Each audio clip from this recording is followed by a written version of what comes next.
Hello there, it's your girl Jackie Ogaga reporting for Obina TV updates. And guys, I'm privileged to get my guest. Of course, nimemtafuta sana, but at last nimempata. Hi, Mosiria.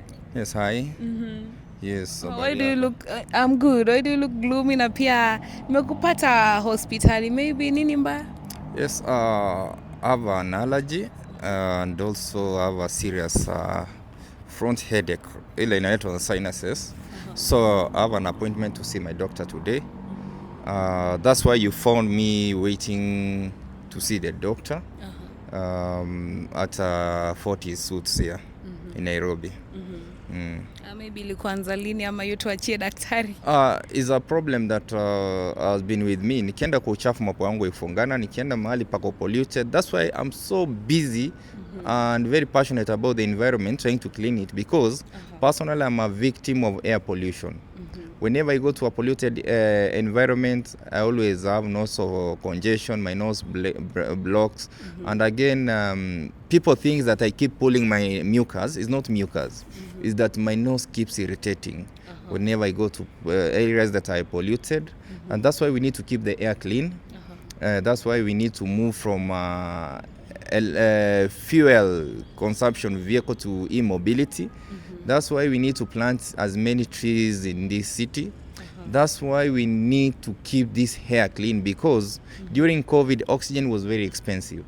So the air we breathe is very expensive. We must keep it clean. Whatever it takes to do it, as the chief officer in charge of environment, I have to do it. And that's why my boss has given me this responsibility to clean the city because he knows I have the capacity. Yeah. Actually, you're doing an amazing job, and every Kenyan can see what you're doing to transform Nairobi. And you've mentioned allergy and irritation. Maybe what keeps you going? What keeps you going apart from like these things you are allergic to them, the pollution, abado like unachapa kazi?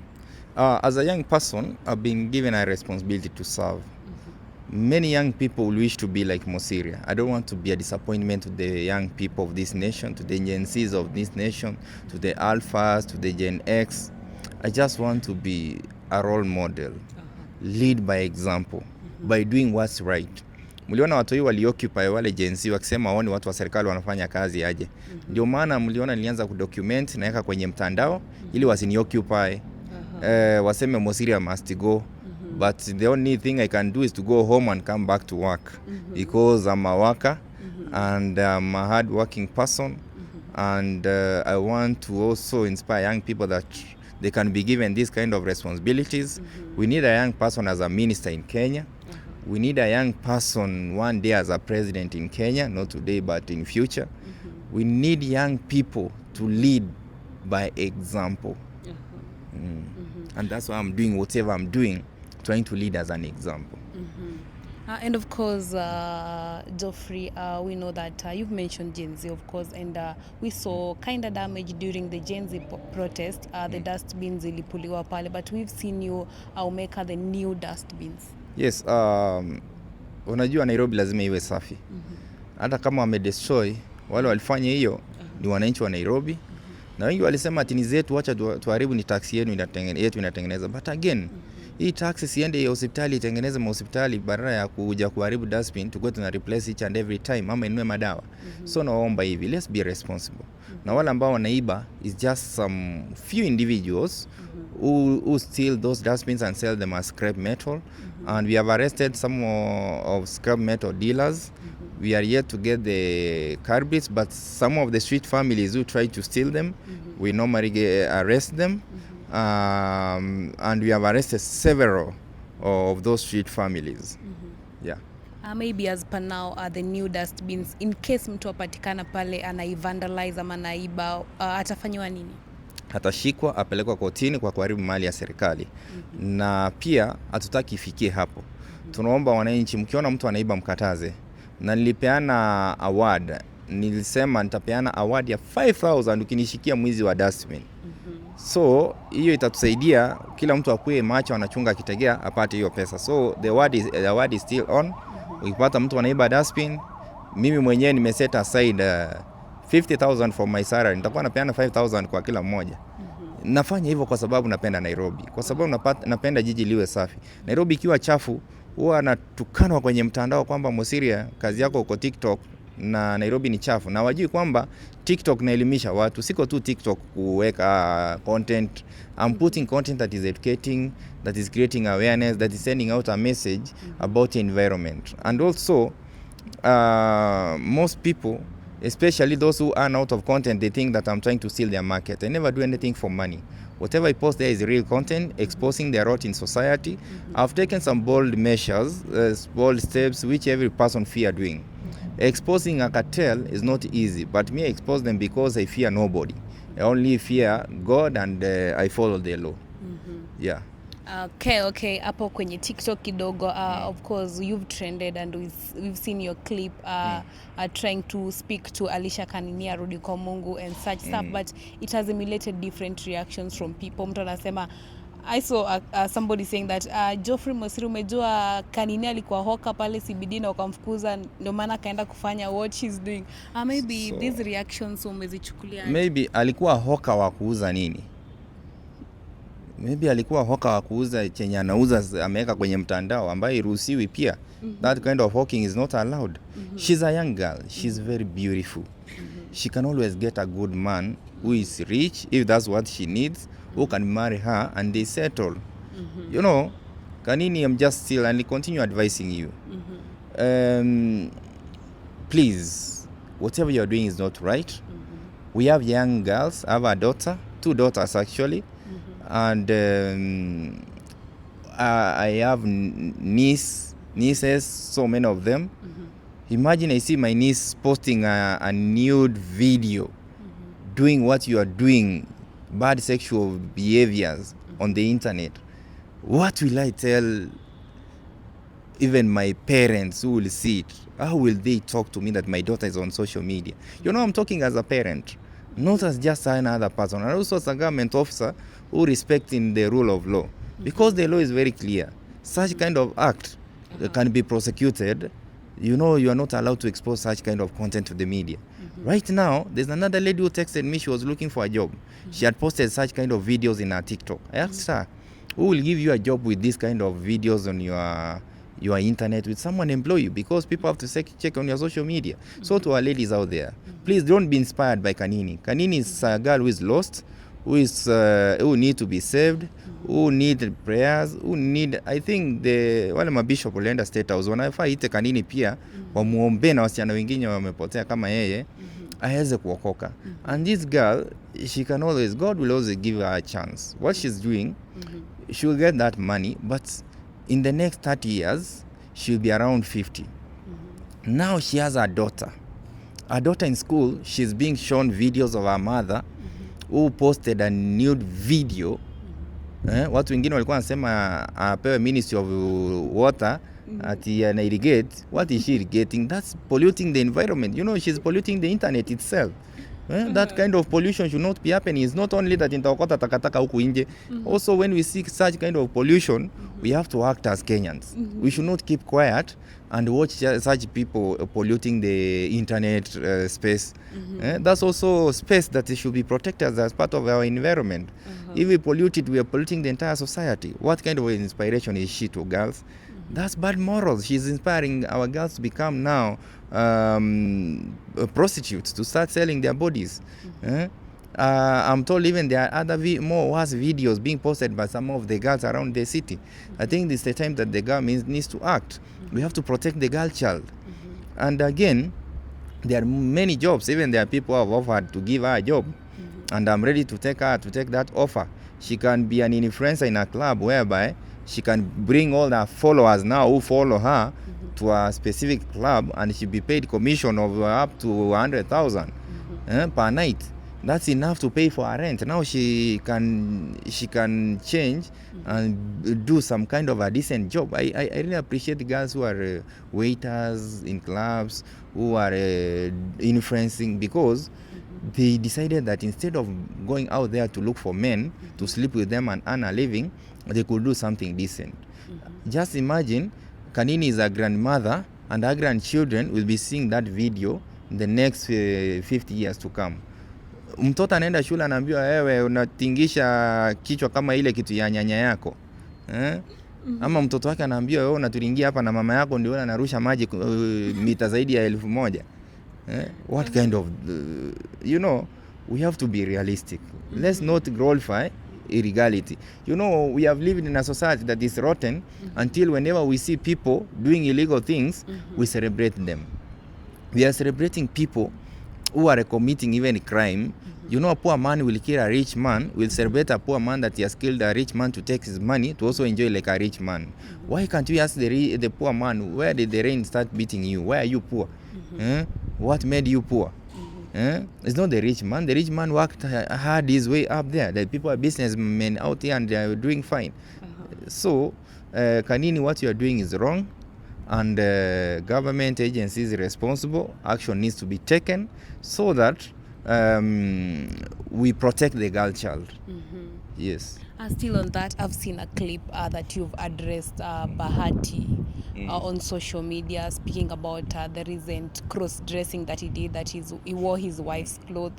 Maybe people are asking, how does that... Bahati is a leader. He vied for position. Or in Madari, he wanted to become an MP. Yeah. Now he's wearing his wife's bra and biker. Now my question is, why are you wearing those clothes and posting on social media? Kama mlikuwa mnacheza na bibi kwa bedroom, msiangevalia kwa malizie huko. Secondly, first time alivaa dress ya bibi yake akakimbia. We knew its content. Maybe they were just playing and it leaked by mistake. Now this time around, he has posted that kind of images. It clearly shows that is encouraging gayism. Young people, when they see such a person of influence wearing such clothes, they assume that even a man can become a woman. I'm just imagining, his kids are in school and kids have access to internet. Alafu kuna ile wakati wa mchongo wa no. Unajua tukwanga na mchongo wa no. Sasa hiyo watoto wake ataambiwa wewe unaringa na baba yako anavaa bra ya orange na biker. Mtoto atajitetea aje? Anaambiwa hata wewe tutokea hapa, hata umevaa bra hiyo trouser yako na short inakaa bra na biker yenye baba yako anavaa. Si mtoto atachekwa kwa class? He's bullying his kids indirectly. He should apologize to his kids. He should apologize to Kenyans. It's also encouraging gayism. LGBTQ, sijui kama ndio hiyo nimeisema right. Yeah. You cannot, by wearing such kind of a clothes, you are trying to encourage bad morals. You are trying to show that our society is rotten. You are trying to show that you are a bad influence to young people. Because if we follow him, even me, I respect him, I love his songs, I'm his fan, he's even my friend. We normally meet and greet, we know each other, but not that close. But I'm even feeling it for Diana. Diana should advise the husband. I know Diana is older than Bahati. She can always be guiding the young man when he goes out of track. So I'm also calling upon Diana, please protect the boy child. The boy child may be trying to do things which sometimes you as a lady who is mature can always guide that young man to do the right thing. So Diana, please go out of your way. Na kama Bahati ako na shida, niite, nitakusaidia tupeleke Mathare waangalie kama kuna kafyus kamoja hivi akafanye kazi tukarudishe vizuri. Then yakue sawa, kwa sababu nimepeleka watu wengi Mathare na wamepona. Unajua unaweza fikiria mwanaume anaruka hivi ufikiria ako sawa, kumbe kuna shida iko kwa akili kidogo. Sisemi kwamba Bahati ni mgonjwa. I'm just saying that we need to protect Bahati na pia tumtafutie mtu amunguide. Yeah. Maybe as you wind up so that you can go continue with your treatment, what should we expect from Nairobi, from Mosiria to Nairobi? Mosiria is a leader who is inspiring young people, who is telling people to do the right thing, who is trying to change society by using the social media platform, trying to expose the rot in society.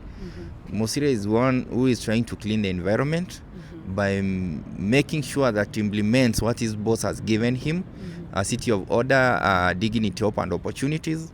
And for us to achieve this, everyone has to take responsibility of their environment. We have to keep our environment clean. We have to go out of our way and do what's right. And also, Mosiria is one person who is loving, who is caring, who is a father, who is also a parent, who feels for the young children in the streets. You know, sometimes I go out of my way to help those street families, not because I have a lot of money, but because I feel that they deserve better, like any other Kenyan. And I'm doing it also or make other Kenyans go out of their way to help them. That's why I post on my social media platforms. It's not that I'm trying to expose them, because they are already exposed, but I'm trying to do this so that those people who are sleeping in their job can wake up and do the right thing. Leo hii tuko na street families wengi tao kuliko watu. Some of them mchana wanaombelea, usiku wanapiga ngeta. So some of them are there not by their wish, because of their parents, because they are orphans. Some of them, they don't want to be responsible, but we should not ignore them. We need to sit down and listen to them. I've managed to rescue more than 20 children who have been reunited with their families by just posting on social media. The parents show up that their child disappeared many years ago. There's another one I posted, alikuwa anaiba chuma zile za manol. Wazazi wakajitokea za alipotea 20 years ago, mpaka kwa Wakamba walifanya ile kimira kwamba wamezika ule mtu, sasa kuna ile kimira ndio msahau. Sasa ametokea. They were surprised. So we are doing a lot trying to change society. So Mosiria is a person who is passionate about seeing other people live a better life, not to suffer in the streets at the watch of other Kenyans. And Mosiria is not a content creator. Is someone who is using content to educate, which is real content, not going to act. I don't act. I just use real contents. And also, I have a message to some bloggers I've seen post on social media, the pictures of garbage in estates, like Pipeline. Pipeline, every landlords hawalipi takataka. Same with Isli. Isli, watu wa Isli, nimeona Anifa amepost kwa mtandao. Watu wa Isli hawalipi takataka. Nataka Anifa apite hizo nyumba zote, aniletee risiti za takataka zenye hao watu wanaishi kwa hizo rento wamelipa. Lakini hao watu wamezoea tabia mbaya, wanarusha takataka kutoka kwa balcony kuja chini. Kwanza ukitembea Isili unaweza gongwa na pamba za watoto kutoka juu ya balcony na ziko na kinyesi. Wanarusha tu kuja hapo chini. Hao watu wote naenda kuwashika. So before you criticize me, my sister, please go and lead the law. The law, the Nairobi County Government Solid Waste Management Act of 2015 states clearly, ambao mlipitisha kama wananchi, 10 meters radius ni jukumu lako kufagia. Again, waste you manage it from source. So every person lazima ajue takataka yake inafika aje final disposal. The same applies in Pipeline. Kabla mpost hizo mavideo kwenye mtandao mkitukejeri kama serikali alifanya kazi yetu, makosa ni wananchi hawafanyi kazi yao. Kwani tutaweka gari maji ndio ende kubeba hiyo takataka? Kama walipi ushuru ya takataka, tutabeba aje hiyo takataka? So kila mmoja aanze kulipia ushuru ya takataka. Kama uwezi lipa county government, kwa sababu wengi wataka kulipa kanjo, basi si walipie zile private service providers wabebe. Pipeline naanza operation next week. Nikipona naenda kushika landlord wote, caretakers na wale tenants wanaishi hizo nyumba za mbele wanamwaga takataka hapo chini. Nikimaliza Pipeline naingia Isli, naanzia homestead ya Anifa. Yeye mwenyewe nitamshika nipeleka kotini kama takataka iko kwa mlango yake, na tuonyeshe mahali analipia hiyo takataka Nairobi County. Before you criticize us, just show us what role have you played as far as management of solid waste is concerned. Watu wasifanye tu vitu kwa sababu they want to do it. Let's follow the law. And I'll never stop by telling people to do the right thing. You may hate me today, but one day you will celebrate me. People hated Michuki because of what he did in trying to clean River Nairobi. Akaeka Michuki park yenye watu walioposa, hizi watu wanaenda na enjoy huko. Alileta seat belt, watu mpaka wakagoma, but finally walifuata hizo seat belts. Siku hizi zinasaidia maisha. So sometimes some tough decisions have to be made, not for selfish interest or personal interest zangu, but for the nation, for the society. We have to change our society by doing what's right. So I'm only calling upon the young people and those who appreciate what we do and who appreciate what they do as Mosiria. Please join me in this campaign of creating awareness about the environment. Unajua kuna kitu nimegundua, wale watu tusi kwa mtandao sana, especially maneno ya noise pollution, ni majenzi wa ushago. Unajua jenzi wa ushago wako kwenye mitandao kazi yao ni kutusi wakiona mtu akifanya kitu mzuri kama nini hiyo air pollution, na si wa blame noise pollution, kwa sababu ushago hakuna kanisa iko kwa estate ndani katikati ya kijiji mahali wanaishi. Ushago hakuna club iko kwa kijiji, wanaenda club, wanaenda huko kwa market center, so hawezi jua ile shida wananchi wa Nairobi tunapitia. Lakini jenzi wa Nairobi na wa appreciate, kwa sababu jenzi wa Nairobi wana appreciate hata idui na wasaidia waweze kulala, waweze kufanya assignment, kwa sababu makanisa ziko kwa residential zinapigia wananchi kelele, au majenzini wanaumia na wazazi wao. Lakini wala ushago hawaoni hiyo, wao wanaona sababu wanafikiria ni kama Nairobi ni ushago. Na naomba tu kama majenzi wa Nairobi mnisaidie kuelimisha majenzi wa ushago, mwambie kwamba ushago ni different na Nairobi. Nairobi is unique. Maclubs ziko kwa estate mahali watu wanalala, kanisa ziko kwa estate mahali watu wanalala, usiku watu wanateseka walali. Ushago haiko hivyo, ushago ziko mbali. So we have to balance. So kwa wale ambao wananitusi kwenye mtandao, kabla unitusi uliza mtu wa Nairobi, why am I doing that? Ama uje kwa ofisi langu inakuanga open na mimi huona watu, niwaeleze why am I doing this, trying to restore order, na ni kitu iko kwa sheria. Wengine wanasema huyu jamaa ni mtiaji, anatoka anaenda kufungia watu club. Mimi si mtiaji, napigiwanga simu na wananchi wa Nairobi. Kwa hivyo wananchi wa Nairobi ndio watiaji wenye wananipigia simu niende kuzima hizo club zinawapigia kelele. Kwa sababu siwezi jitoa kwa nyumba yangu niende kushika club. Uanga anapigiwa simu naambiwa ni aje, manzi huko atulali. Na mimi nasumbulia mpaka wengine mtu ananipigia simu akilia.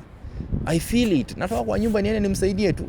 Lakini mtu mwingine kwa mtandao, Mosiria ni mtiaji. Mosiria ni mtiaji. Na hata Mosiria mwenye unaita mtiaji hujaimpata, umjui. Si uje umtafute, umsikize, akwambie mbona anafanya hivyo kabla umuite mtiaji. But I respect kwa wananchi wa Nairobi because they know what we are doing is for their interest. Na wale wa ushago ambao hawajui, pia naomba muje Nairobi mjue zile shida tunapitia. Our problems are unique as compared to zile za huko Ocha, kama huko mahali natoka Kisii, huko Kisumu, Nyamira, wapi huko Turukana, unajua huko hakuna clubs. Lakini Nairobi ndio hiyo shida ya kelele iko. Yeah. Okay. Thank you so much for your time and we wish you a quick recovery. Asante.